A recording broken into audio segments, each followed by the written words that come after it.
नमस्कार बंधुरा बर्णाज याम्मी किचेनेर आरो एकटी नतून पर्वे आपनादेर सबाइके वेलकाम। आज के आमी शेयर करते चलेछि चाल कुमड़ो और मुगेर डालेर एकटी घरोया रेसिपि। चलुन एई सुस्वादु रेसिपिटी आमी शेयर करे निई।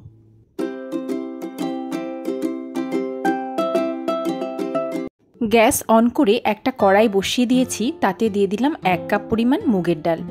मुगेर डालटा क्रमागत नाड़ाचाड़ा करे हालका सोनाली करे भेजे नेब। खूब बेशी लाल लाल करे भाजार कोनो प्रयोजन नेই। आमार এই নিত্য নতুন আর পুরনো রেসিপিগুলো যদি আপনাদের ভালো লাগে আমার চ্যানেলটি সাবস্ক্রাইব করার অনুরোধ রইল। আর রেসিপিগুলো ভালো লাগলে অবশ্যই লাইক কমেন্ট শেয়ার করতে ভুলবেন না। মুগের ডালটা আমার ভাজা হয়ে গেছে। অন্য একটি পাত্রে আমি ডালটা ঢেলে নিয়ে ওই একই কড়াই বসিয়ে দিয়ে তাতে 2.5 টেবিল চামচ পরিমাণ সরষের তেল আমি দিয়ে দিয়েছি। এই রান্নাটা করতে খুব বেশি তেলের পরিমাণ হয় না। দিয়ে দিলাম ছোট চামচের 1 চামচ আস্ত জিরে। জিরেটা একটু লাল লাল করে ভেজে নিয়ে দিয়ে দিলাম 2টো তেজপাতা আর একটা শুকনো লঙ্কা। ফোড়নটা একটু নাড়াচাড়া করে লাল লাল করে ভেজে নেব।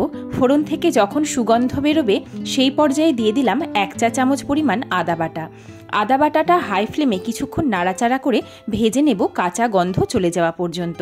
তারপর তাতে সামান্য একটু জল দিয়ে দিলাম 1 চামচ ধনের গুঁড়ো, হাফ চামচ জিরের গুঁড়ো, হাফ চামচ কাশ্মীরি লঙ্কার গুঁড়ো আর দিয়ে দিলাম হাফ চামচ হলুদ গুঁড়ো।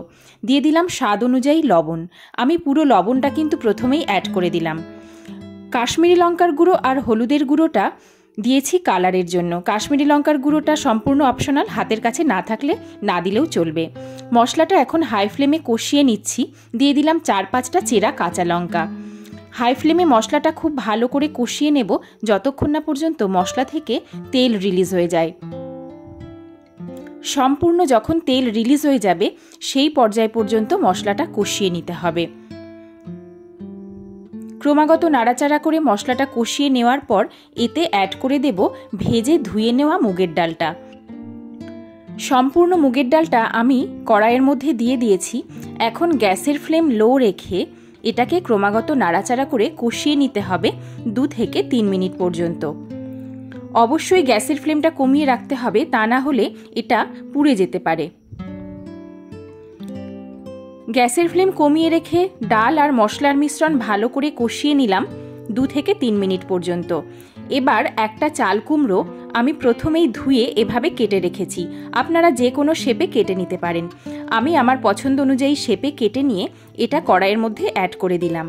এখন গ্যাসের ফ্লেম কম করে এটাকে নাড়াচাড়া করে কষিয়ে নেব 1 মিনিট। গ্যাসের ফ্লেমটা কিন্তু অবশ্যই কষিয়ে রাখতে হবে, তা না হলে এটা পুড়ে যেতে পারে। গ্যাসের ফ্লেম কমিয়ে রেখে সম্পূর্ণ রান্নাটা 1 মিনিট কষিয়ে নেব। এই রান্নাটায় কিন্তু আমি কোনো জলের ব্যবহার করব না। লো ফ্লেমে আমি ঢাকা চাপা দিয়ে রান্নাটা করব। এতে করে জলের কিন্তু কোনো প্রয়োজন হবে না। রান্নাটা খেতেও হবে অত্যন্ত সুস্বাদু। এখন গ্যাসের ফ্লেম লো করেই আমি এটা ঢাকা দিয়ে মিনিট 15 রান্না করে নেব। 15 মিনিট পর ঢাকনা খুলে একবার চেক করে নেব যে রান্নাটা কত দূর হয়েছে। দেখুন চাল কুমড়ো থেকে প্রচুর জল বেরিয়েছে আর ডালটাও মোটামুটি 50% মতো সেদ্ধ হয়ে গেছে। এই রান্নাটায় কিন্তু ডালটা সম্পূর্ণ সেদ্ধ হবে না, একটু গোটা গোটা থাকবে, একদম শক্তও থাকবে না, আবার একদম গলেও যাবে না।